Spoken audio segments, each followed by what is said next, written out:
After 1930s, however, there was a singular problem posed by the communal division. I think the time has come when even that particular period, roughly from 1930s to 1947-48, should be freely discussed within the communist movement. Our difficulty, of course, was that the Congress and Muslim League were pulling in different directions. The Congress for immediate freedom, which communists shared naturally, and Muslim League for communal division, which fitted ill with communist ideology. How can communists be divided according to whether they were Hindus and Muslims? But there, our leaders took a decision which had consequences. And frankly, I think that we are now at a reasonable distance from 1930s and 40s. It is the time to take a position on that particular problem. Those of you, and I think there would be many, who have read R.P. Dutt's India Today.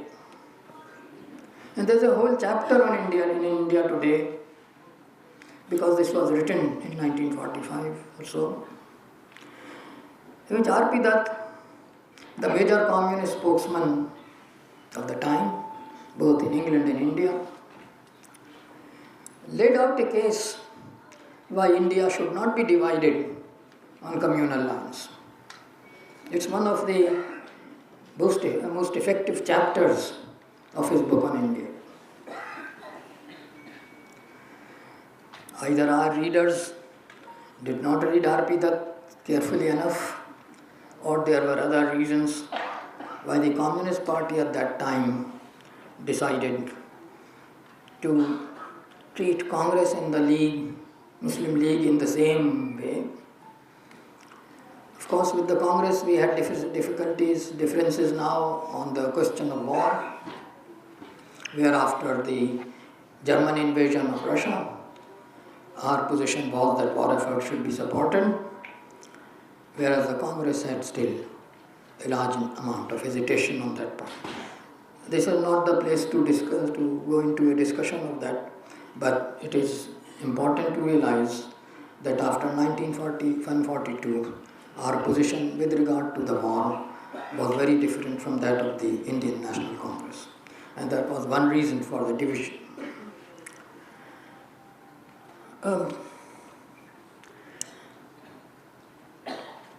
The decisions that we took under that division, in which we equated the Congress with the Muslim League, is, I think, one which all fair historians should now freely discuss. They were not the same. Muslim League was a communal organization. The Congress was not. The Muslim League cooperated with the British. The Congress opposed the British. On what ground could we then say that they were the same?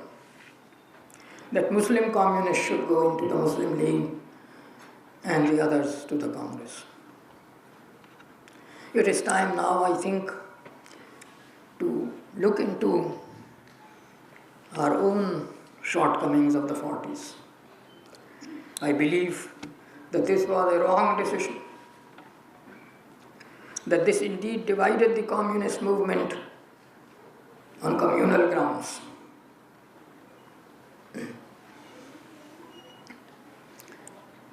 I'm afraid my memory is very bad. I forget names. But in 1960s, a very important politician of Pakistan came to our house. He had been my father's student, And my father had been a supporter of the Congress and the Communist Party, a peculiar position which he held with aplomb, because both the Congress and Communists were at some time, in 40s in particular, at each other's throats. But he, by making donations to them both, he kept them satisfied. Anyway, this chap came in about, I think it's 1960s, I forget his name. He was Secretary Muslim League. And he began to blame the Communist Party for his discomfiture. He said, I was all right. I was like any communist leader you have here. I did not go to mosque for prayers and all that. And yet the Communist Party sent me to the Muslim League. And because as a communist I had learned to work well, they elected me Secretary of the Muslim League in UP. And when the partition came back, I didn't want to go to Pakistan, but the party said that you must organize the party in Pakistan. So I went there, and there's no party in the name West Pakistan he was talking of, and I am totally lost. And for some reason he blamed the present communists, including me and my father. My father was not a communist, but a donor to the Communist Party. And he said that because you did not fight against the Muslim League properly, then I have been lost to the communist movement, and I have been lost actually to any serious cause, because I have no interest left in Pakistan. In any case, the communal problem was a particularly difficult one for the Communist Party, but its decision that Muslim communists should go to the Muslim League and Hindu communists to the Congress, I think, was a very bad decision. And I think we should freely discuss these matters of the past, because they have always shadows in the present. We should recognize that to put Congress and Muslim League at one level was not only a mistake, but a grievous one. There was a communal party and there is a national party. Congress at least had a socialist program at that time. They called it socialist, we might not call it socialist, but that was for public welfare. Muslim League had no such program. How could you then ask Muslim communists to go to the Muslim League?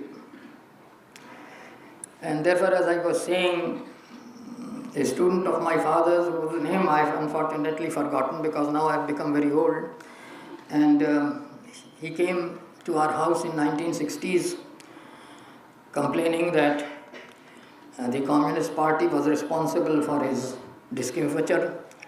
He said, I did not want to go to the Muslim League, but Comrade P.C. Joshi called me and said, since you are a Muslim and we have very few Muslims and we want to have a voice in the Muslim League, you should go there.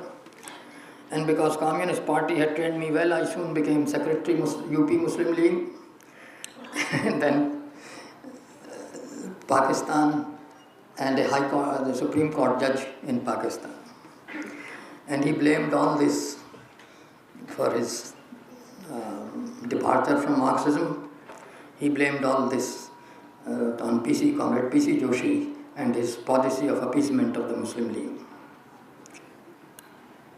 I think it is time, of course, when we are discussing the history of the Communist Party, to freely consider whether this decision of 30s and 40s of equating Congress with the Muslim League and in effect treating Congress as a Hindu organization, because once you say that Muslim communists go to the Muslim League, then you are treating Congress as a Hindu organization.